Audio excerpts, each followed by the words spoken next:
여러분 한번 다 같이 따라할까요? 한 단어를 같이 따라했으면 좋겠습니다. 태바입니다. 태바는 어느 성경을 읽다가 여러분 노아가 방주를 만들었습니다. 근데 그 방주 이름이 성경원에 히브리서 보니까 태바라는 단어를 썼습니다. 노아가 만든 방주 이름이 태바인데 노아는 구원할 수 있는 하나님이 배를 만들어서 배를 만들었지만 이 배는 온전한 배가 아니었습니다. 배는 배인데 불완전한 배였습니다. 배는 배인데 가장 중요한 부품이 없었습니다. 뭐가 없는지 아십니까 여러분? 엔진을 돌릴 수 있는, 동력을 돌릴 수 있는 엔진이 없었습니다. 배는 배인데 어느 쪽으로 몰고 나갈 엔진이 없었습니다. 또 하나, 방향키도 없었습니다. 또 하나, 세울 수 있는 닷도 없었습니다. 그러니까 쉽게 말하면 여러분 자동차라 그러는데 자동차에 엔진이 없고 핸들이 없고 브레이크가 없다고 생각하시면 딱 맞습니다. 배는 배인데 엔진도 없고 방향키도 없고 닷도 없습니다. 이 말은 무엇입니까? 배는 배인데 노아가 추진해 나갈 방법이 하나도 없습니다. 노아가 방향을 틀 방법도 없습니다. 노아는 세울 방법도 없습니다. 이 말씀은 무엇입니까? 오직 주권이 하나님께 있다는 것을 고백하는 거였습니다. 하나님만 조종할 수 있는 배, 그게 바로 노아의 방주였습니다. 구원의 배였습니다. 인간이 아무런 조종도 할 수 없는 배, 인간이 움직일 수도 방향도 틀 수도 세울 수도 없는 배, 바로 그것이 하나님이 역사하시는 구원의 배였습니다. 그런데요, 똑같은 단어가 성경에 또 한 번 쓰였습니다. 바로 모세의 갈대 상자입니다. 모세가 태어나서 갈대 상자에 눕혀서 나일강으로 떠내려가지 않았습니까? 그 갈대 상자를 성경은 히브리어로 똑같이 태바란 단어를 썼습니다. 갈대 상자 역시 엔진도 없고 방향키도 없고 세울 수 있는 닷도 없는 갈대 상자. 오직 하나님의 인도하심에 그 강물에 흘러가도록 놔두는 배가 바로 모세의 갈대 상자였습니다. 사랑하는 성황교회 성도 여러분, 오늘 저녁 여러 성령의 인도하심에 여러분을 맡기시기 바랍니다. 우리 마음을 활짝 여시고 우리가 어떻게 틀라고 방향을 틀라고 내가 생각을 멈추려 하지 마시고 그냥 몸과 마음을 확 여시고 성령의 바람에 성령의 물결에 저와 여러분을 맡기시는 밤이 되기 원합니다. 성령님께서 원하시는 목적지로, 성령님이 원하시는 목적지로 저희를 이끌어 가시다 믿습니다. 우리 성경 틀어주시겠습니까? 사무엘하 7장 16절 우리 한 목소리 읽겠습니다. 시작.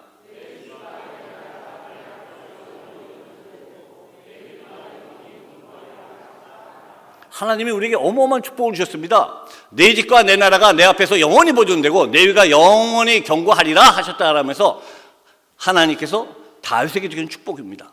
근데 이 축복을요, 한번 넘겨주시겠습니까? 이사야서에 이렇게 얘기하고 있습니다. 55장 3절입니다. 한 목소리로 읽겠습니다. 시작.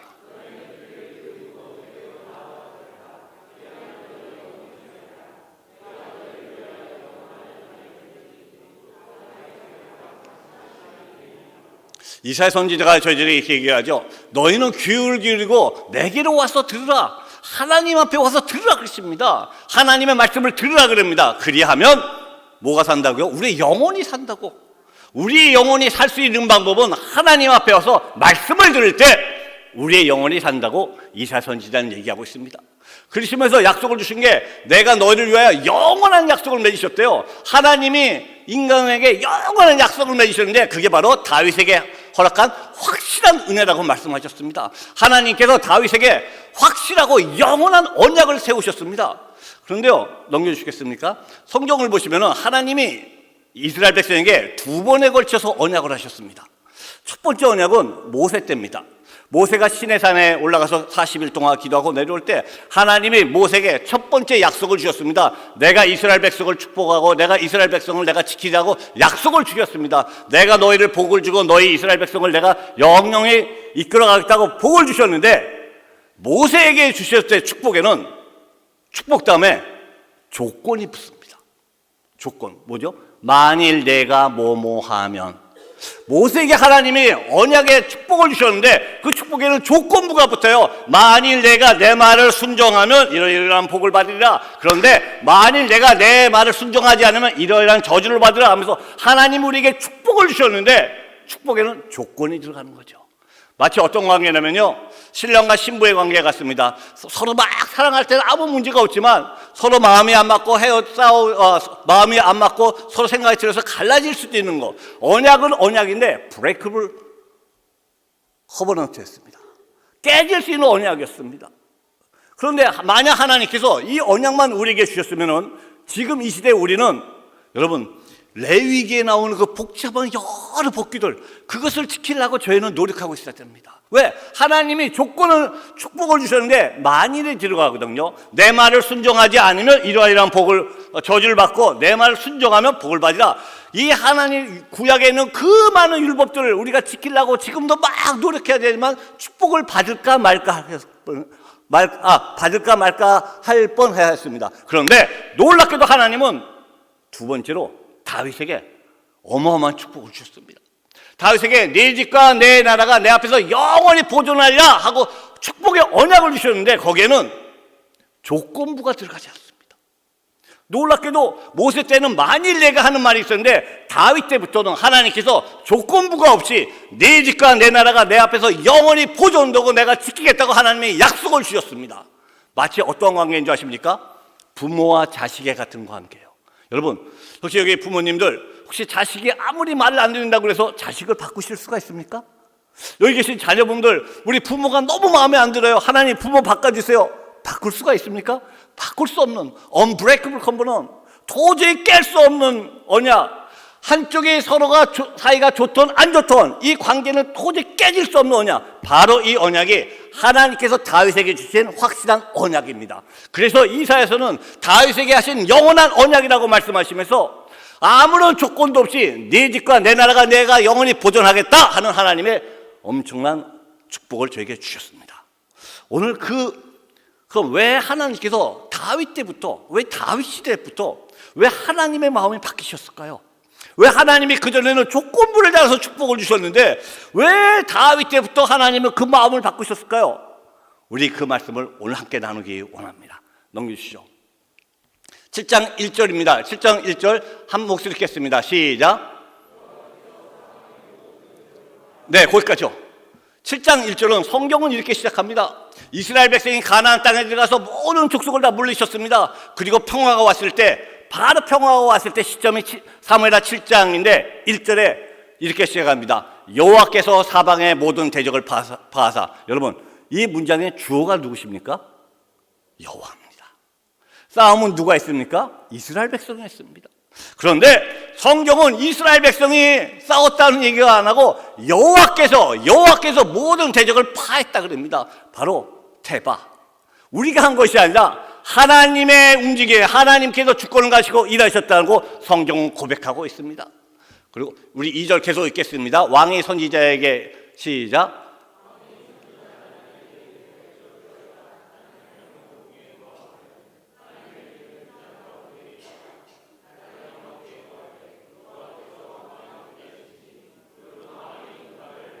아멘. 여러분, 이 말씀에 여러분 너무나 잘 아시다시피 나단 선지자가 다윗 왕과 하는 대화 얘기입니다. 다윗이 하나님의 궁전을 짓고자 해서 그것을 다 나단 선지자한테 얘기했더니 나단 선지자께서 뭐라고 얘기하셨죠? 왕이시여, 하나님의 여호와가 왕과 함께 계시니 무릇 마음에 있는 바를 행하십시오. 왕의 뜻대로 하시라고 얘기를 합니다. 그날 밤에 하나님이 나단 선지자 앞에 나타나셨고 내가 원하는 것은 그 성전이 아니라고 말씀하십니다. 사랑하는 성도 여러분, 저 이 말씀을 읽으면서 순간적으로 굉장히 많이 놀랐습니다. 나단은 어떤 선지자입니까? 우리는 현재 시대로 얘기하면 아주 저명하신 목사님, 아주 훌륭한 지위가 높은 목사님, 대제사장입니다. 나단 선지자.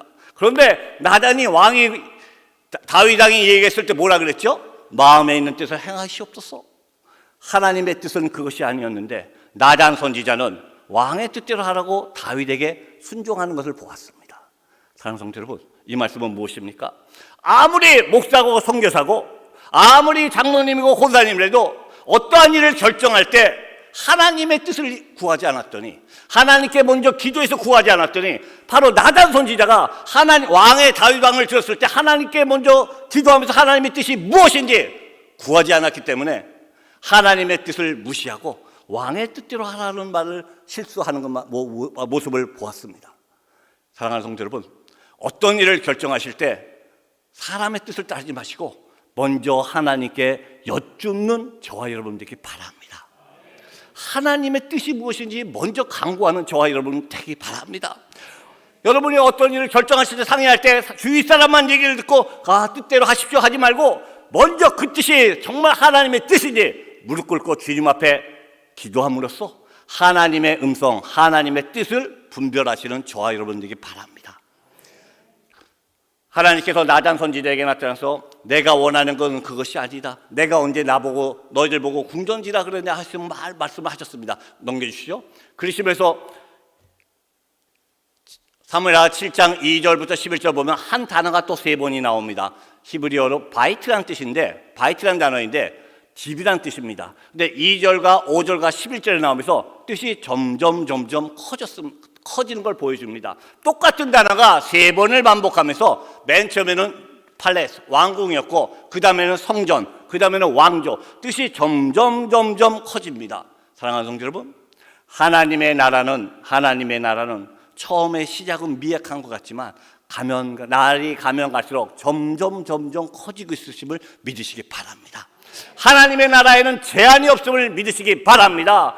하나님의 나라가 집에만 한정되는 것이 아니라 집이요 왕궁이요 성전이요 왕궁까지 한 나라의 왕조까지 가서 하나님의 나라는 계속 커가고 있음을 성경은 보여주고 있습니다.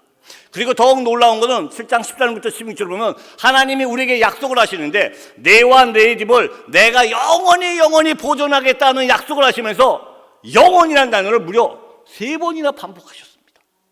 우리 하나님은 어떤 하나님이실까? 만왕의 왕이십니다. 그분이 인간과 약속을 하시는데, 그분이 우리들과 약속을 하는데 영원이란 말을 한 번만 쓰셔도 충분한 것을 우리가 혹시라도 잊어버릴까봐, 우리가 혹시라도 의심할까봐 영원히 forever 강조를 하시면서 절대로 이 언약은 깨질 수가 없고 내가 잊어버리지 않고 내가 늘 지키겠다고 하신 그 하나님의 언약이 바로 다윗의 언약이었습니다. 다윗에게 주신 언약의 축복이었습니다. 넘겨주시죠. 그런데 여러분, 사무엘하 7장 16절 다시 한번 읽읍시다. 시작.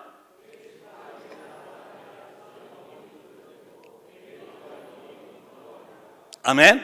이제 똑같은 말에 성경을 다시 한번 쓰시면서 역대상 17장 14절에 똑같은 말씀이 있습니다. 다 같이 읽겠습니다. 시작.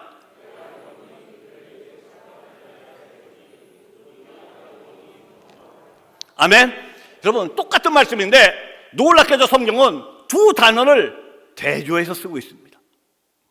똑같은 말씀인데 두 단어가 여러분 눈에 보이십니까? 그리면서 두 단어를 대조하고 있습니다. 어떤 단어인지 아십니까? 사무엘하에서는 누구 집과 누구 나라죠? 누구 집과 누구 나라요? 내 집과 내 나라라는 말을 썼는데 놀랍게 역대상으로 갔더니 누구 집과 누구 나라를 표현했습니까? 누구 집과 누구 나라요? 내 집과 내 나라는 말을 썼습니다. 똑같은 성경 말씀을 쓰는데 하나는 내 집, your house, your kingdom이라는 단어를 썼는데 똑같은 단어를 성경은 다시 대조를 하면서 뭐라 하면 my house, my kingdom으로 바꾸셨습니다. 저는 이 두 가지를 보면서 하나님께서 다윗에게 왜 영원불면의 언약을 축복을 주셨는지 나름대로 묵상해 보았습니다. 하나님께서는 다윗 때부터 어떤 마음을 가지셨냐면은 왜 그전에 모세 때는 조건부가 붙었는데 왜 다윗 때부터는 조건이 없는 영원한 축복을 주셨는지 그 이유가 저는 이 말씀에 있다고 생각했습니다. 넘겨주시죠. 바로 하나님은 다윗 때부터 You are your kingdom, 내 집과 내 나라가 내 집과 내 나라이기 때문에 내가 지키겠다고 하신 말씀입니다. 사랑하는 그 전까지 하나님이 You house, 이스라엘 민족은 이스라엘 민족이고 내가 지키겠다고 하셨지만 다윗 때부터는 이스라엘 민족은 바로 내 민족이고 다윗 왕가가 바로 내 왕가이기 때문에 내가 내 이름을 걸고 지키겠다고 약속하신 것입니다. 여러분, 지금까지 여러분의 집이 여러분의 집이었죠? 그런데 오늘 말씀을 통하여 여러분의 집이 하나님의 집이심을 깨닫기 바랍니다. 여러분의 가정이 여러분이 다스리는 가정이 아니라 말씀에 따르면 누구의 가정이라고요? 하나님의 가정이었습니다. 여러분의 자녀가 지금까지는 여러분의 자녀였지만 이제부터 누구의 자녀가 되어야 된다고요? 하나님의 자녀입니다. 여러분의 직장이 하나님의 직장이기 때문에 하나님이 직접 일하시고 치료하시겠다고 하나님은 약속하셨습니다. Your house, your kingdom is my house, my kingdom. 하나님께서는 네 집과 내 나라가 내 집과 내 나라이기 때문에 내가 지키겠다. 이게 내 나라이기 때문에 내가 영원히 하나님이 존재하시는 한 그 집이 내 집이기 때문에 하나님이 지키시겠다고 약속했다고 저는 생각합니다. 그럼 저 혼자만 그렇게 생각했을까요? 성경을 볼까요? 넘겨주십시오. 사무엘하 23장 5절입니다. 다 같이 읽겠습니다. 시작.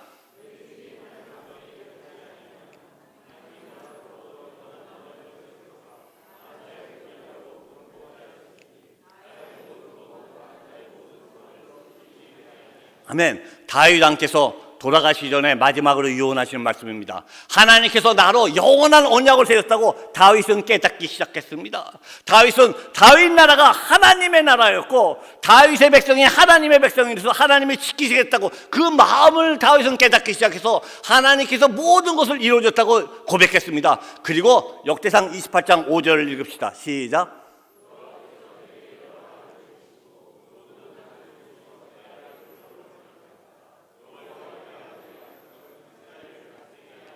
다윗의 놀라운 고백입니다.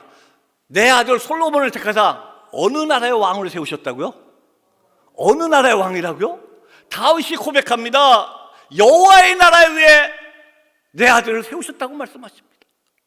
다윗은 깨달았습니다. 하나님께서 이제부터 다윗 왕조가 하나님의 왕조고 다윗의 가정이 하나님의 가정이기 때문에 하나님이 지키시겠다는 그 언약을 믿고 내 아들 솔로몬이 이스라엘의 왕이 된 것이 아니라 하나님 나라의 왕이 됐다고 고백하였습니다. 사랑하는 성도 여러분, 아직도 코로나가 있고 경제적으로도 아직 회복이 되지 않고 많은 어려움이 우리 가운데 있습니다. 하지만 하나님께서는 우리에게 말씀하셨습니다.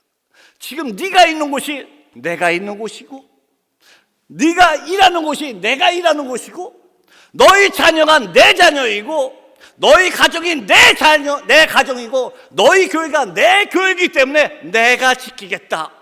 그 위를 내가 영원히 보존하겠다고 주님은 우리에게 약속하고 계심을 믿으시기 바랍니다. 두려워하지 마십시오. 걱정하지 마십시오. 우리 한번 다 같이 따라할까요? 두려워 말라. 내가 너를 구속하였고 내가 너를 지명하여 불렀나니 너는 내 것이라. 여러분 우리 다시 한번 조금 더 큰 소리로 할까요? 두려워 말라.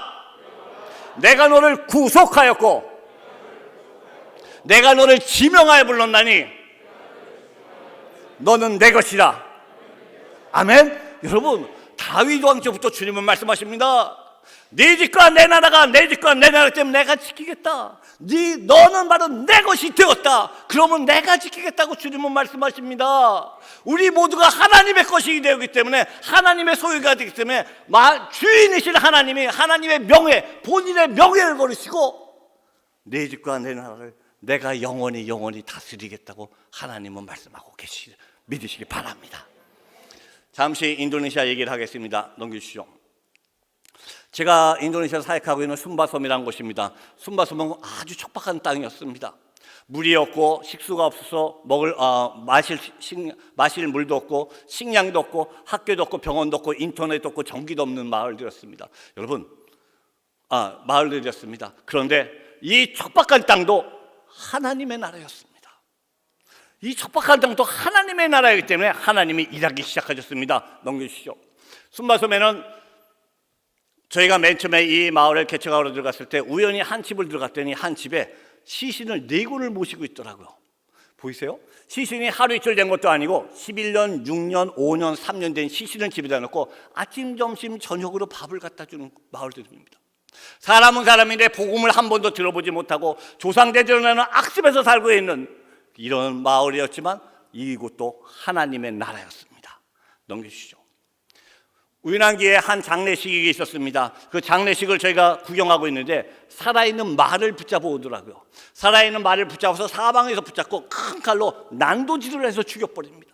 말이 쓰러졌더니 말 옆구리를 열고 말 심장을 꺼내서 죽은 사람 관 위에 갖다 놓습니다. 그래서 제가 물어봤습니다. 왜 이런 일을 하십니까? 그분들이 이렇게 대답합니다. 죽은 영혼 혼자 저승길을 가려면 얼마나 외롭겠습니까? 저승길 가는데 친구를 해주기 위해서 동물을 죽인다는 겁니다. 그래서 부자는 동물을 많이 죽이고 가난한 사람은 새라도 한 마리 잡아서 저승길 가는데 친구해주는 마을들, 복음이 한 번도 들어가지 않은 마을, 사람들로부터 소외된 마을이었습니다. 그런데 이것도 하나님께서 말씀하신 것처럼 이 나라가 이 땅에 하나님의 땅이기 때문에 하나님이 통치하시기 시작했습니다. 넘기시죠. 한 마을 한 마을 갈 때마다 자동차가 들어가지 못해서 여러분 보이십니까? 이런 산을 타고 걸어 들어가야 됩니다. 길이 없어서 자동차가 들어가지 못해서 가장 먼 마을을 한 번 갔다 오는데 왕복 7시간을 걸어서 갔다 옵니다. 3시간 반 산을 타고 들어가서 그들에게 복음을 전하고 그들을 섬기고 다시 3시간 반을 걸어 나와야 되는 마을, 완전히 동떨어져 있는 마을. 하지만 그것도 하나님의 나라였습니다. 넘기시죠. 지난 3년 동안 많은 분들이 이렇게 얘기했죠. 코로나 팬데믹 시대에 3년 동안 선교의 문이 닫혔다. 지금은 아무 활동도 할 수 없다. 모든 교회 활동이 중단됐다. 모든 활동이 중단됐다고 얘기했습니다. 그런데 여러분, 그거는 인간들의 오판이었습니다. 하나님의 나라이기 때문에 하나님께서는 한 번도 멈추지 않고 일하고 계셨습니다. 오히려 지난 3년 동안 저희가 사역하는 순바섬에는 더 큰 부흥이 일어났습니다. 오히려 모든 사람이 선교의 문이 닫혔다고, 모든 것이 활동이 중단됐다고 했는데 거꾸로 반대로 순마 땅에는 지난 3년 동안 더 많은 부흥이 일어났고 더 많은 마을들을 찾게 됐고 더 많은 영혼들을 구하도록 하나님이 일하여 주셨습니다. 왜? 하나님의 나라이기 때문에, 하나님이 통치하시는 곳이기 때문에 하나님 그분이 일하고 계셨습니다. 그분이 새로운 마을들을 찾고 새로운 영혼들을 찾고 새로운 교회들을 만들게 하시고 하나님이 일하게 하셨습니다. 넘기시죠. 지작년이었습니다. 서순바에 있는 한 마을에 새로운 마을을 저희가 개척해서 이 마을 사람들에게 복음이 들어갔고 놀랍게도 하나님은 37명을 바닷가에 내려와서 세례 주도록 역사해 주셨습니다. 그것도 코로나 시대, 남들이 다 성교의 문이 닫혔다는 시대, 코로나 시대 하나님은 세례할 수도 역사해 주셨고. 넘기시죠. 한 번은 중부 순바섬 한 가운데 있는 순바 한 산속 마을을 또 하나 개척했습니다. 이때 새로운 마을이 개척됐고 복음에 들어가서 마을 교회가 세워지게 됐는데 이때 마침 저희가 교회 건축할 재정이 없었습니다. 그런데 이 마을에 17가정이 살고 있었습니다. 그걸 보고 어떠한 아이디어를 냈냐면 각 집에 있는 울타리를 2m씩 끊어왔습니다. 17가정에 2m씩 울타리를 끊었더니 34m가 되지 않습니까? 34m 갖고 교회 울타리를 세우고 밑에는 돌바닥이고 아직 의자도 없어서 나무를 놓고 있지만 이들에게 복음이 들어가기 시작했고 하나님이 일하시면서 이들을 변하기 시작하셨습니다. 넘겨주시죠. 하다가 이분들이 세례를 받도록 인도에 세례식을 하게 되었습니다. 그런데 이분들이 그 전에 바닷가에 저희가 37명 데려가서 침례하는 얘기를 듣고 이분들이 꼭 저한테 이렇게 합니다. 성교사님, 우리도 꼭 침례를 해주세요. 그런데 이 마을에는 물이 하나도 없는 마을이었습니다. 아예 물이 전혀 없는 마을이었습니다. 그래서 제가 아니 물이 없는데 무슨 수로 침례를 합니까? 그냥 일반 세례를 합시다. 그랬더니 이분들이 아닙니다 성교사님, 우리가 어떻게든지 방법을 찾아낼 테니까 꼭 침례를 해달라는 겁니다. 그래서 세례식 날 돼서 저희가 갔더니 산 위에 있는 이런 조그만 웅덩이를 하나 찾아냈습니다. 근데 이 웅덩이는 어떤 웅덩이냐면은 소나 말이 지나가다 목욕하고 나오는 말입니다. 소나 말이 들어가서 닦고 나오는 물이었습니다. 이 물을 찾아놓고 이분들이 선교사님 여기서 침례를 받겠습니다. 선교사님 들어와 주세요 얘기를 하는데 너무 죄송합니다. 제가 선교사이고 목사인데도 물을 딱 보고 순간적으로 머뭇머뭇거렸습니다. 여기를 들어가야 되나 말아야 되나. 왜? 냄새가 너무 났어. 악취가 너무 났어. 완전히 시궁창 물에서 시궁창 냄새가 납니다. 소나 말이 들어가서 막 오물을 하고 했던 물들, 악취가 나고 벌레들이 막 있는 물, 여기서 침례를 받겠다는 거였습니다. 그 안에 들어가서 7명을 세례 줬는데 이분들이 이 시궁창 같은 물에서 세례를 받고 엉엉 울기 시작합니다. 순바 사람들이 생각하는 세례는 우리가 생각하는 세례와 약간 의식이 틀립니다. 이분들이 생각하는 세례의 의미는 나는 오늘부터 그리스도의 신부가 되었습니다. 나는 오늘부터 예수 그리스도의 신부가 되었습니다. 온 동네 사람들을 다 모아서 그들에게 공표하는 날입니다. 이제부터 나는 오늘부터 예수 그리스도의 신부로 살아가겠다고 공표하는 날이었습니다. 이분들이 세례를 받은데 나 같은 죄인이, 나 같은 사람이 예수 그리스도의 신부가 됐다는 게 너무너무 감격스럽다고 엉엉 울기 시작했습니다. 그분들의 우는 모습을 보고 순간적으로 제가 이 문을 들어가야 되나 말아야 되나 고민했던 제가 얼마나 부끄러워졌는지 모르겠더라고요. 하나님이 일하기 시작하셔서 이 마을을 완전히 변화시키기 시작하셨습니다. 넘겨주시죠. 재작년 12월 달에 계속 순바섬에 가서 예배를 드리기 시작했습니다. 많은 분들이 저한테 이렇게 얘기하시더라고요. 지금 코로나가 너무 심하니까 온라인 예배 드리지 왜 들어가냐고. 그런데 여러분 한번 상상을 해보십시오. 이 마을에는 전기가 없습니다. 인터넷이 없습니다. 무슨 수로 온라인 예배를 드릴 수 있을까요? 전기도 없고 인터넷도 없는 마을, 그렇다고 들어가지 않으면 영적으로 죽어가는 마을, 코로나로 사람들이 죽어가지만 그 과정을 뚫고 그 안에 들어가서 계속 매달 대면 예배를 드리면서 마을 사람들을 모아놓고 그들과 함께 예배 드리기 시작했습니다. 그런데 여러분 사진에서 보시다시피 100명, 150명이 모여서 예배를 드리는데도 한 명도 마스크를 쓴 사람이 없습니다. 왜? 마스크 자체가 없었습니다. 저는 맨 처음에 혼자 마스크 쓰고 있었습니다. 100명, 150명은 마스크 없이 있는데 혼자 살겠다고 마스크를 딱 쓰고 있는데 도저히 마음이 부담감이 가서 마스크를 도저히 못 쓰겠더라고요. 같이 마스크를 벗고 그들과 같이 어울려서 매일 하루에 세 곳 마을을 하면서 예배를 드리기 시작했습니다. 그런데 예배 드리는 가운데 기쁨이 있는 것이 아니라 솔직하게요, 두려워지기 시작했습니다. 나 이러다 코로나 걸리면 어떡하지? 이러다가 잘못되면 어떡하지? 이때 인도네시아 코로나가 너무 심해갖고 많은 선교사님이 돌아가셨을 때입니다. 인도네시아에 수많은 사상자였고 이 마을에도 코로나로 마을 사람들이 죽어가고 현지 사역자들이 막 돌아가실 때였습니다. 마스크도 없이 같이 예배드리는 가운데 마음에 두려움이 생기기 시작했습니다. 이러다가 잘못되면 어떡하지? 그런데 아침에 사흘째 됐을 때 아침에 새벽에 기도하는데 주님께서 생각지도 않았던 이사야 12장 3절 말씀을 주셨습니다. 이사야 12장 3절에 이렇게 써 있습니다.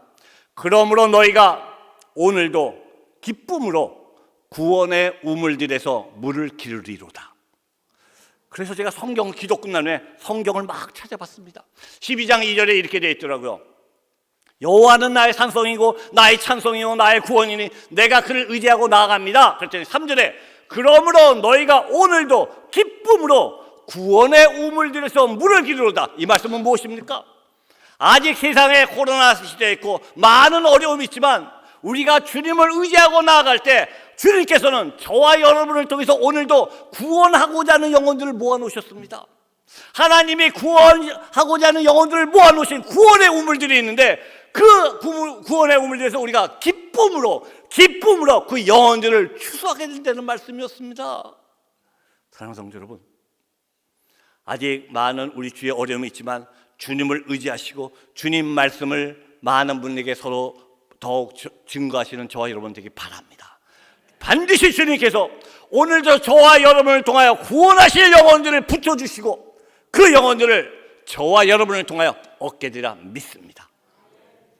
순바땅에 하나님께서 일하셔서 이 하나님의 나라에 일하시면서 매일매일 새로운 영혼들이 주님 앞에 구원받는 놀라운 역사가 일어나였습니다. 넘기시죠. 그러다가 넘겨주세요. 한 마을을 갔습니다. 동순바에 있는 한 마을. 작년입니다. 작년 3월 달에 동순바에 있는 새로운 마을이 또 하나 개척됐습니다. 그런데 이 마을을 갔더니 좀 이상한 광경이 있습니다. 사진에서 보이십니까? 산 옆구리에 구멍을 뚫어놨습니다. 산 옆구리에 구멍들을 뚫어놨어요. 그래서 너무 신기해서 제가 물어봤습니다. 이 구멍은 도대체 뭡니까? 그랬더니 마을 분들이 이렇게 대답하더라고요. 이 마을에도 식수가 전혀 없는 마을이었습니다. 식수가 전혀 없었고 마을 사람들이 아이들 방법을 낸 게 산 옆구리에다 구멍을 뚫어놨더니 산 안에 있는 이슬들이 구멍 위에서 물이 똑똑 떨어지기 시작합니다. 물이 똑똑 떨어지는데 밤새도록 이 물을 모았다가 아침에 플라스틱 갖고 가서 그 물 한 잔 마시는 게 이들의 유일한 식수였습니다. 제가 이분들한테 이렇게 대답했습니다. 이렇게 여쭤봤습니다. 이렇게 물을 얻기 힘들어서 너무나 고생하십니다. 너무나 고생해서 어떻게 해요? 그랬더니 그분들이 뭐라고 대답하시는 줄 아십니까? 아니에요, 선교사님. 하나님이 우리를 얼마나 사랑하셔서, 하나님 우리를 너무너무 사랑하셔서 이렇게 물을 얻을 수 있도록 물을 허락해 주셔서 너무나 감사하다는 거였습니다. 이렇게 똑똑 떨어지는 물을 보면서 하나님이 우리에게 물을 주셨다고 하나님께 너무 감사하다는 고백을 한, 그 고백을 듣는 순간 제가 순간적으로 생각해 봤습니다.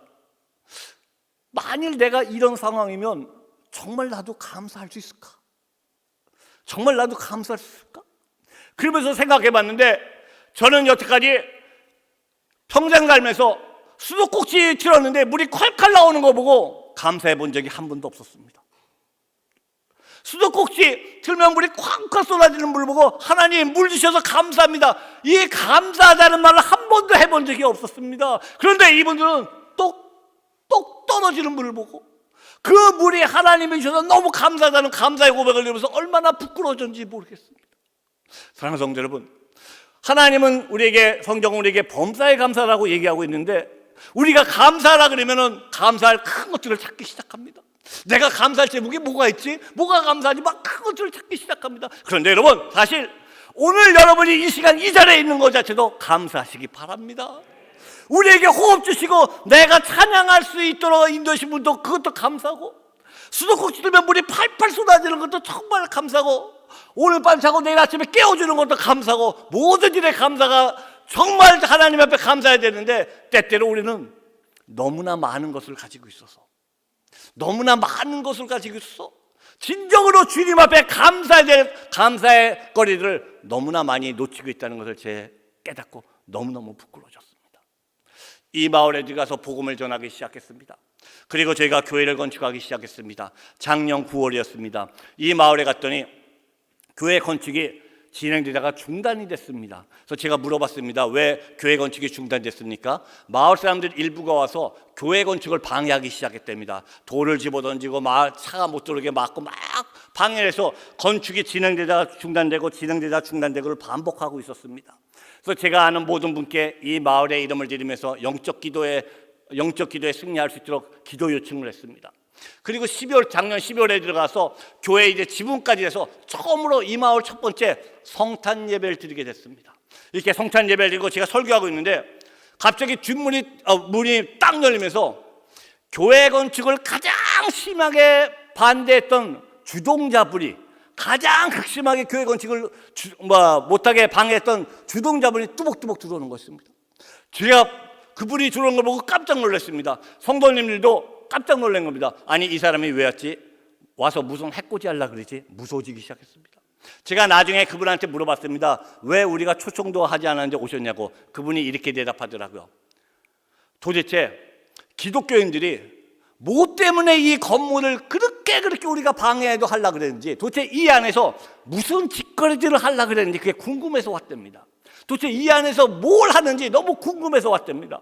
그런데 놀랍게도 이 마을 첫 번째 성탄 예배 드리는 가운데 하나님께서 이분의 마음을 만지셨습니다. 예배가 끝났는데 이분이 뚜벅뚜벅 걸어 나오더니 성도님을 보고 엉엉 울면서 이렇게 얘기합니다. 이제부터 누구든지 이 교회 건축을 방해하는 사람은 나와 내 가족이랑 원수가 되겠다는 말로 알겠습니다.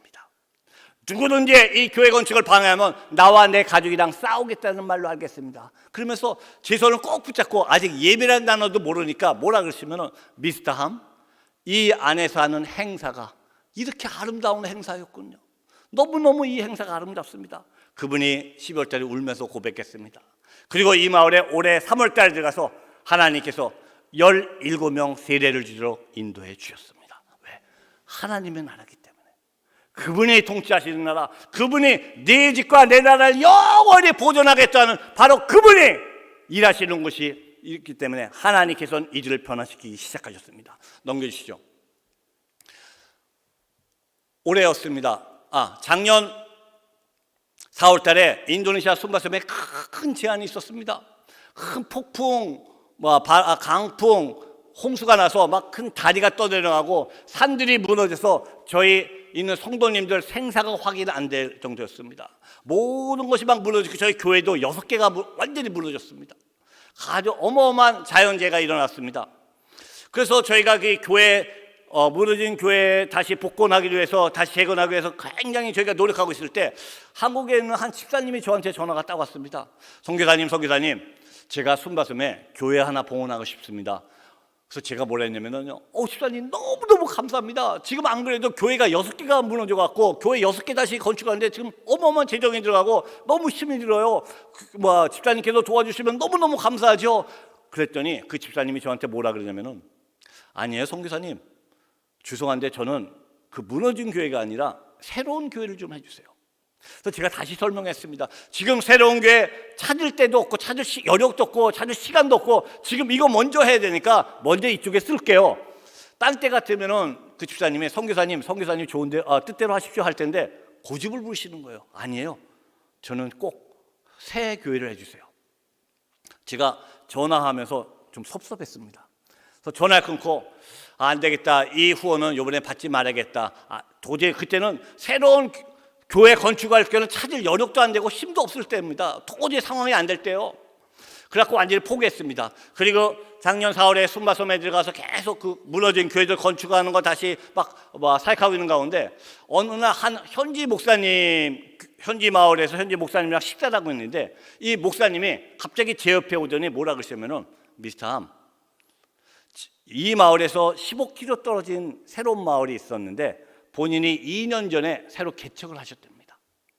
교회가 없는 마을 새로 개척을 했는데 지금 그 마을에 교회가 필요해요. 그 말을 딱 듣는 순간 그 집사님 생각이 딱 나기 시작했습니다. 그래서 제가 목사님을 불러서 목사님 거길 좀 가봅시다 해서 갔더니 교회가 없이 황량한 마을에, 사진에서 보시면 약간 연세 많으신 분, 오른쪽에 계신 분, 그 마을에 장로님 같겨 계셨는데 이분이 가정 예배를 드리시면서 이분이 자기 땅을 내놓고 그 땅에서 2년 동안 매일매일 하나님께 기도하고 계셨어요. 하나님, 우리 마을에 교회 하나만 건축하게 해주세요. 하나님, 우리 마을에 교회 하나만 허락해 주세요. 2년 동안을 기도하고 계셨다는 거였습니다. 제가 이 장로님의 그 고백을 듣고 장로님을 껴안고 엉엉 울면서 제가 회개했습니다. 저는 그때 상황이 새로운 교회 건축하는 건 도저히 불가능이었습니다. 안 된다 그랬습니다. 집사님이 전화까지 주셨는데 이건 안 되느니라고 저는 접어놨습니다. 그런데 여러분, 하나님께서는 이분들의 기도를 다 들으시고 재정까지 준비를 해주셨습니다. 마치 고넬료 가정이 기도했을 때 영문도 모르는 베드로 사도를 보내지 않으셨습니까?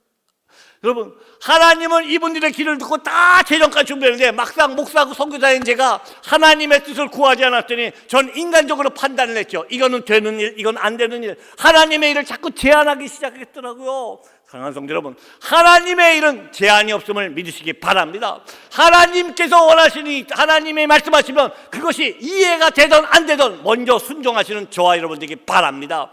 제가 하나님의 말을 순종하지 못하고 제 나름대로 계산했습니다. 이거는 안 되는 거야, 이거는 지금 안 되는 거야, 이건 불가능한 아니라 막았지만 하나님의 일에는 제한이 없었고 하나님은 쉬지 않고 일하고 계셨습니다. 이 마을에 들어가서 보이십니까? 작년 12월에 이 마을에 들어가서 성탄 예배를 드리는데 아직 교회가 건축되지도 않았습니다. 교회 담이 반밖에 되지 않았는데 마을 분들이 다 모여갖고, 선교사님, 아직 교회가 건축도 안 됐지만 그래도 우리 마을 첫 번째 성탄 예배를 한번 드려주세요. 첫 번째로 성탄 예배를 드리고 싶습니다. 이분들과 같이 야외에서 성탄 예배를 드리는데 하나님의 나라가 이 땅에 이미 이 말씀을 깨닫게 해주셨습니다. 넘기시오. 작년 9월입니다. 서순바에 또 새로운 한 마을을 갔습니다. 한 마을을 갔다가 이 카이자라는 아이를 발견했습니다. 이 아이는 6살 난 아이인데 6년 동안 한 번도 눈을 감아본 적이 없습니다. 태어날 때부터 불구로 태어나서 위에 눈꺼풀이 없었고 잘 때도 눈을 뜨고 자는 아이, 6년 동안 눈을 한 번도 감아보지 못해서 빛이 너무 많이 들어가고 바이러스가 들어가서 눈에서 막 고름이 흐르고 있는 아이였습니다. 아직 주님을 믿지도 않는, 주님도 아직 모르는 그 마을이었습니다. 이 아이를 발견하고 너무너무 가슴이 아파서 이 아이를 아주 어렵게 인도네시아 가장 큰 자카르타 수도까지 데리고 가서 병원에서 3일 동안 검사를 받았습니다. MRI, CT, 초음파 할 수 있는 검사를 3일 동안 다 받았습니다. 3일 후에 검사 결과가 나왔습니다. 의사가 저한테 이렇게 얘기합니다. 미스터, 너무 미안하지만 이 아이가 시력을 다시 되찾을 확률은 제로입니다. 도저히 의학적으로는 방법이 없습니다. 그래서 제가 물어봤습니다. 아니, 이 아이가 눈이 이렇게 아파하는데 그럼 아픈 건 어떻게 해야 됩니까? 의사분이 이렇게 얘기하시더라고요. 그 아픔을 없애려면 방법은 하나입니다. 두 안구를 다 빼내고 여기를 다 봉해줘야 됩니다. 그래서 더 이상 바이러스가 들어가지 막아줘야 됩니다. 그래야지 고통이 없어집니다. 그래서 저희가 그 수술을 하기 위해서 순바섬에 있는 어머니와 이 아이 엄마랑 통화를 하기 시작했습니다. 어머니한테 모든 얘기를 했더니 어머니가 엉엉 울면서 저한테 이렇게 얘기하더라고요. 미스터, 여러 가지로 너무너무 다 고맙고 다 이해가 되는데 그래도 나는 내 아이가 비록 기능을 잃은 두 안구지만 그래도 없는 것보단 있는 게 좋겠습니다. 그래서 제가 물어봤습니다. 아니, 이 아이가 눈이 이렇게 아파하는데 그건 어떡합니까? 그랬더니 여러분, 아직 주님을 모르는 어머니가 뭐라 그러냐면 저한테, 그것은 미스터, 당신이 믿는 예수 그리스도한테 기도 좀 해주세요. 그래서 그 예수 그리스도가 이 아이를 고치게 해주세요. 여러분, 안 믿는 분이 이런 고백을 할 때 갑자기 제 마음에 하나님의 방법과 내 방법이 틀리구나. 하나님의 길과 내 길이 틀렸구나. 하나님의 생각과 내 생각이 틀리구나. 저는 병원 치료를 통하여 이 아이를 고쳐주고 싶었는데 하나님은 그걸 원하신 게 아니라 하나님은 만지시면서, 직접 만지시면서 이 가정을 구원하기 원하시는 거 아닌가 하는 생각을 해봤습니다. 그래서 이 아이를 돌려보냈습니다. 아무런 치료를 못하고 순바섬을 돌려보냈습니다. 넘겨주시죠. 그랬더니 작년 12월에 이 아버지가, 그렇게 교회를 한 번도 나오지 않았던 아버지가 이 아이를 데리고 옆마을에서 예배 드리고 있는데 이 아이를 데리고 와서 예배에 참석했습니다. 사랑하는 성도 여러분, 하나님의 나라이고 하나님의 백성이었습니다. 하나님이 일하시는 곳이었습니다. 서순바에 또 한 마을입니다. 1700명이 살고 있는 마을이었습니다. 이 마을은 1700명이 물이 하나도 없이 사는 마을이었습니다. 맨 처음에 저희가 6년 전에 이 마을에 들어갔을 때 이 아이들이 사진에 있는 아이들이 막 저한테 몰려오는데 아이를 선뜻 껴안질 못하겠더라고요. 왜요? 한 번도 목욕을 안 해갖고 얼마나 냄새가 나고 꾀지지 않은지, 그냥 정말 얼마나 악취가 나는지 아이들이 물이 없어서 씻지를 못해서 이런 마을이었습니다. 이 마을에 복음이 들어가기 시작하고 학교를 건축하고 교회를 건축하고 있다가 이 마을 사람들이 원하는 게 있었습니다. 선교사님, 우물 하나만 파괴해주세요. 우물 하나만 파괴해주세요. 그래서 한국에 있는 한 권사님께서 후원을 해주셔서 이 마을에 우물을 팠습니다. 189m를 뚫고 들어가서 우물을 파고 큰 물탱크를 만들고 물탱크에서 각 파이프라인에서 각 집마다 공급을 하기 시작했습니다. 그런데 여러분, 1700명이 사는 마을에 우물 하나 팠더니 이들의 삶이 완전히 변화되기 시작했습니다. 이들이 그 물이 공급되니까 텃밭을 만들어서 야채를 키우기 시작했습니다. 그리고 더 놀라운 건 아이들이 목욕을 하기 시작했습니다. 아이들이 깨끗해지기 시작해서 건강한 삶이 되기 시작했습니다. 모아울 주민들의 얼굴에 웃음이 가득 차기 시작했습니다. 이분들이 이랬습니다. 척박한 땅에 물 하나 때문에, 우물 하나로 1700명 사람이 바뀐 것처럼 이제 이 마을에 영원히 목마르지 않는 생수의 근원신 예수 그리스도가 들어가리라 믿습니다. 그 하나님께서 통치해서 이 마을에 들어갔을 때 이 마을이 통째로 주님 앞에 돌아오도록 주님께서 이끌으시라 믿습니다. 넘겨주시죠. 올 4월입니다. 저희가 동순바에 갔다가 6살 난 메일린이라는 한 아이를 발견했습니다. 이 아이는 태어날 때부터 오른쪽 다리가 불구로 태어나서 6년 동안 걸어보지 못한 아이였습니다. 오른쪽 다리가 완전히 휘었는 아이였습니다. 이 아이를 보고 너무 가슴이 아파서 이 아이의 모든 것을 조사해서 사진을 한국에 있는 아산병원에다 보내봤습니다. 아산병원의 소아정형외과 의사분이 연락이 왔습니다. 선교사님, 이거는 한국 같으면 태어났을 때 바로 수술을 했으면 벌써 다 걸었습니다. 근데 이 아이가 6살이 넘어가지 않으면 한국에서 수술을 하면 걸을 확률이 50%가 됩니다. 데리고 오십시오. 너무너무 감사해서 참 코로나 시대 그 어려운 여권 만들기 위해서부터 여러 가지 준비를 했습니다. 이 마을들이 순바섬에 있는 아이들은 출생신고가 안 돼 있습니다. 마을에서 그냥 살다가 죽는 아이들 출생신고 안 됐고, 아이만 안 됐으면 좋은데 부모도 출생신고가 안 됐어요. 그러니까 부모 출생신고, 부모 결혼신고, 아이 출생신고, 그리고 여권을 만드는데 얼마나 오래 걸리겠습니까? 근 1년이 걸려서 하여튼 간신히 여권을 만들고 한국 대사관에 비자를 받으러 갖고 갔더니 한국 대사관에서 이렇게 얘기를 합니다. 지금 한국 본국이 코로나 시대에서 모든 외국인의 입국을 금지시켰습니다. 모든 비자 발급을 크로즈가 됐습니다. 비자를 드릴 수가 없습니다. 얘기했습니다. 너무 낙심이 됐지만 기도하면서 대사관에다가 청원서를 보냈습니다. 이 아이는 평생 불구로 태어났고 현재 6살이 됐습니다. 만 6세가 지나면은 이 아이는 평생 불구로 살아야 됩니다. 선처를 해주시기 바랍니다. 비자를 발급해 주시기 바랍니다. 대사관에 진정서를 몇 번 냈더니 대사관에서 연락이 왔습니다. 이 건을 한국 본국 외무부와 다 협의를 했습니다. 그리고 결론은 이 건은 한국과 인도네시아 양국 간의 인도적 차원을 고려해서 특별 비자 발급을 해드리겠습니다. 이 아이를 4월 달에 같이 저희 아내와 같이 한국에 데리고 들어갔고 아산병원에서 수술하고 65일 동안 같이 치료를 하고 다 65일 동안 치료 후에 65일 후에 사진 보이십니까? 갈 때는 휠체어 타고 갔던 애가 돌아올 때는 걸어서 돌아왔습니다. 지금 순바섭 자기 마을에서 뛰어다니고 있습니다. 똑같은 아이처럼 이 아이가 정말 다리 불구였는가가 의심할 정도로 똑같은 생활을 하기 시작했습니다. 사랑하는 성도 여러분, 하나님께서 통치하시는 나라, 하나님이 일하시는 나라, 하나님이 네 집과 내 일을 내가 영원히 보존하겠다는 그 땅이 바로 이 순바 땅에 지난 코로나 동안 계속 이루어지고 있었습니다. 넘겨주시오.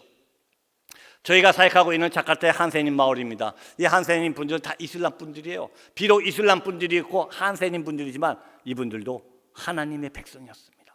한세님 분들이 저희한테 계속 연락이 옵니다. 성교사님, 우리는 코로나가 무섭지가 않습니다. 우리는 코로나가 무서운 것이 아니라 굶주림이 무섭습니다.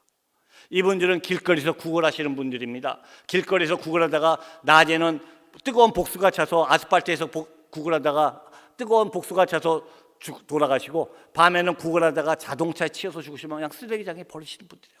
그런데 코로나 때문에 마을이 다 봉쇄되고 각 마을마다 봉쇄돼서 구걸을 하실 수가 없어서 먹을 게 없어서 굶어서 돌아가시기 시작합니다. 이분들이 우리는 코로나가 무서운 게 아니라 굶주림이 무섭습니다. 하나님께서 이들을 불쌍히 여기시고 이들에게 쌀과 라면을 지속적으로 공급할 수 있도록 하나님이 길을 열어주셨습니다. 저희가 쌀과 라면을 공급해 줬더니 이분들이 저희한테 뭐라고 하냐면요, 미스터 함, 당신은 하나님이 자기네들을 위해서 보내주신 천사라고 고백하더라고. 미스터 함 때문에 우리의 생명이 연명되고 있습니다 하는 문자를 보냈습니다. 근데 사실 천사는 제가 천사가 아닙니다. 이름도 빛도 없이 이러한 사정을 알고 같이 사랑으로 품어주시고 물품을 보아주신 분, 그분들이 천사인데 저는 심부름만 했을 뿐인데도 하나님께서는 이들을 사랑하셔서 하나님이 이들 마음을 만지시기 시작하셨습니다. 넘겨주시오. 이분들이 필요한 게 또 의족이 필요했습니다. 다리가 썩어서 잘려 들어가시는 분들, 이분들에게 의족을 공급해 줬을 때 이분들이 의족을 갖고 더 멀리 구걸하러 갈 수 있어서 너무 감사하다 그러시면서 이들이 일하시는 모습을 보여줬습니다. 넘겨주시오. 저희가 사역하는 한세님 마을에 작년 3년 동안 13분이 돌아가셨습니다. 13분 중에 11분은 돌아가시기 전에 다 주님을 영접하셨습니다. 주님을 영접하셨어요. 이슬람 분들이셨는데도 불구하고 하나님이 통치하기 때문에 이분들이 주님을 영접했습니다. 2분은 영접을 안 하신 게 아니라 못 시켜드렸습니다. 굉장히 이건 부끄러운 고백입니다만, 한 번은 저희가 저희 아내와 함께 순바섬에 가서 보름 동안 막 사역을 했었습니다. 계속 산을 타고 다니고 막 했더니 몸이 너무너무 지쳤습니다. 보름 동안 강행군을 했더니.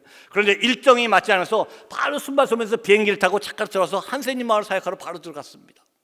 사역을 하루 종일 하고 있는데 몸이 너무너무 피곤해서 사역하면서 어떤 마음이 있었냐면은, 오늘은 빨리빨리 사역을 마치고 집에 가서 좀 쉬면 좋겠다. 오늘은 어떻게 하는지 하여튼 무조건 빨리빨리 하고 좀 빨리 집에 좀 가서 좀 쉬자. 정말 너무 피곤하다. 이런 마음밖에 없었습니다. 사역을 마치고 딱 나오는데 2분이 쓰러져 있는 걸 봤습니다. 그러면 딴 때 같으면 막 가서 기도해드리고 영육기도 시켰을 텐데 순간적으로 몸이 너무 피곤해서 오늘만 날인가, 다음 주에 와서 하자. 다음 주에 와서 오늘은 빨리 가서 쉬고 다음 주에 다시 오자. 그리고 왔습니다. 그런데 3일 후에 이 2분이 돌아가셨다는 연락을 받았습니다. 그날 밤에 기도하는데 하나님께서 마구마구 꾸짖으셨습니다. 하나님께서 마구마구 꾸짖으셨습니다. 하나님께서 이렇게 말씀하시는 것 같았습니다. 네가 네 몸뚱아리 하나 편하려고, 네가 게을러서 마지막 구원받을 수 있는 두 영혼을 네가 버렸다 하시더라고요. 네가 네 몸뚱아리 하나 편하려고 네가 게을러서 마지막 구원받을 수 있는 두 영혼을 네가 버렸다 하시면서 그 죄값을 네가 받아라 그러시더라고요. 여러분, 그러면서 에스겔서 37장을 떠오르게 해주셨습니다. 에스겔서 37장을 보면 마을에서 망루를 세우고 파수꾼을 세웠습니다. 파수꾼이 칼이 임함을 보고 나팔을 불었음에도 불구하고 마을 사람들이 준비를 하지 않아서 마을 사람이 전멸하면 그것은 마을 사람들 죄값이지만, 칼이 임함을 보고 나팔을 불지 않아서 마을 사람들이 전멸하면 누구 죄값이라고 말씀하신지 아십니까? 파수꾼의 죄값이라고 말씀하셨습니다. 사랑하는 오시도 성도 여러분, 하나님은 저와 여러분을 하나님의 자녀로 삼으셨습니다. 아멘? 아멘. 우리는 거룩한 백성이요, 왕같은 제사장이요, 우리는 하나님의 소유된 백성으로 하나님의 놀라운 자녀가 되었습니다. 그런데 그렇게 하신 이유가 뭐라고요? 우리를 어두운 데서 불러내서 그의 기이한 빛에 들어가게 하신 자의 아름다운 덕을 선전하게 하려 합니다. 하나님이 우리를 자녀를 삼으신 이유는 우리로 하여금 나팔을 불라고 말씀하십니다. 너는 쉬지 말고 때를 어떤지 못할지 나팔을 불라고 말씀하십니다. 내가 게을러서, 저와 여러분이 게을러서 내 주위에 있는 영혼들에게 나팔을 불지 않아서 그 영혼들이 실족한다면 저와 여러분의 죄값이라고 하나님은 말씀하고 계십니다. 이 얼마나 무서운 말씀입니까? 사랑하는 성도 여러분, 이 땅 이곳에 하나님의 나라가 함께 일하고 계심을 믿으시기 바랍니까? 그렇다면 여러분 주위에 있는 영혼들에게 나팔을 부시기 바랍니다. 하나님의 나라가 임했음을 전하시기 바랍니다. 하나님의 나라가 가까이 왔음을 전하시기 바랍니다. 하나님의 복음을 전하시기 바랍니다. 나팔을 쉬지 않고 나팔을 불어서 그들이 복음을 듣도록, 그들이 하나님의 말씀을 듣고 그들이 하나님 앞에 돌아올 수 있도록 그들에게 쉬지 않고 복음을 전하시는 저와 여러분 되기 바랍니다. 그럼 하나님의 나라가 날마다 그러는데, 하나님의 나라에 왜 하나님께서 하나님의 나라에 대해 저희를 보고 동참을 같이 하라 그러실까요? 왜 하나님이 우리를 보고 자꾸 하나님의 나라의 일을 같이 하라 그럴까요? 여러분, 한번 우리 상상을 해봅시다. 우리 하나님이 우리 도움이 필요하실까요? 우리 하나님이 우리의 물질이 필요하십니까? 우리 하나님은 어떤 하나님이시죠? 만유의 왕이십니다. 믿으십니까 여러분? 말씀으로 천지를 만드신 분이세요. 말씀으로 천지를 만드신 분입니다. 그분이 뭐가 부족해서 우리의 도움이 필요하십니까? 그분이 뭐가 부족해서 우리의 물질이 필요하십니까? 아니에요 여러분. 그분 홀로 다 일하시고 그분 홀로 영광 받으시기에 마땅하신 분입니다. 그분 홀로 혼자 다 일하시고 혼자 찬송 받으시면 되시는 분이신데 왜 우리 보고 같이 하자 그러십니까? 하나님은 그분이 홀로 하시고 영광 받으시기에 마땅하신 그분이 저와 여러분을 부르고 계십니다. 사랑하는 나의 아들 딸들아, 내 안에 들어와서 나와 함께 영광을 받자. 내 영광을 같이 받자꾸나, 내 찬송을 같이 받자꾸나. 하나님은 저와 여러분을 부르고 계십니다. 아무 공로 없는 저와 여러분을 하나님의 영광과 찬송 속으로 부르고 계십니다. 그것이 바로 하나님의 은혜입니다. 사랑하는 성도 여러분, 아직 코로나가 우리의 생활을 억압하고 있고 코로나 때문에 어려웠던 우리 경제적도 아직 회복되지 않았습니다. 하지만 여러분, 하나님은 한 번도 쉬지 않고 지금도 일하고 계심을 믿으시기 바랍니다. 하나님은 이 땅을 너무나 사랑하시고 저와 여러분 이 영혼들 너무 사랑해서 하나님은 지금도 구원할 영혼들을 찾고 계시고 하나님이 품어주실 영혼들을 찾고 계시고, 그리고 말씀하십니다. 사랑하는 나의 아들 딸들아, 나와 함께 내 나라를 넓히자. 왜? 내 집과 내 나라를 내가 돌보기 때문에. 내 집과 내 나라를, 바로 내 집이 내 집이고 내 가정이 내 가정이기 때문에 내가 돌볼 거야. 내가 돌볼게. 내가 다 해줄게. 바로 태바, 여러분의 가정과 여러분의 일터와 여러분의 자녀와 여러분의 학교의 가정을 하나님께 올려드리기 바랍니다. 태바, 어떠한 것도 우리가 조종하려 하지 마시고, 우리는 엔진도 없습니다. 방향키도 없습니다. 브레이크도 없습니다.